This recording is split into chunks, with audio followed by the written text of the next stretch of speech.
Hello guys, it's Abhishek and you're watching TechSet. I have started a new series on Red Hat Linux 7 Enterprise. Don't forget to subscribe my channel and hit the bell icon for latest updates. You can also watch my other videos from my playlist to gain more knowledge because in my channel you will get all you need in tech. In my last video we have discussed about types of root in Linux 7.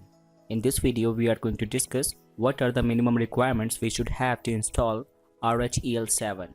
So without further ado, let's start.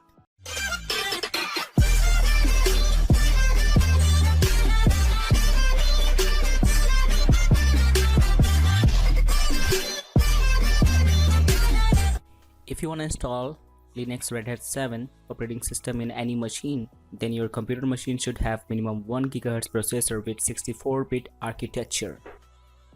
And here I'm gonna tell you one more thing.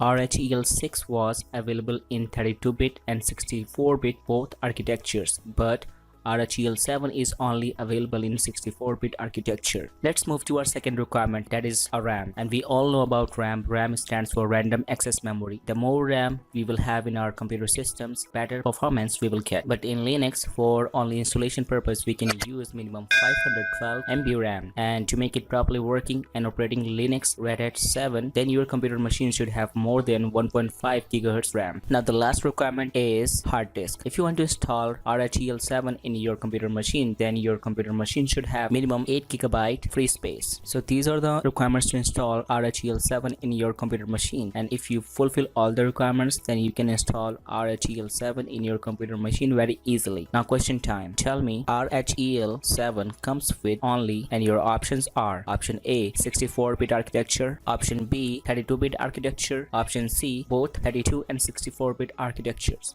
You can type your answers in next 10 seconds below the comment section. So that's all from my side. If you like my videos, then hit like, make comments, share my videos on WhatsApp and Facebook so that we can spread the knowledge.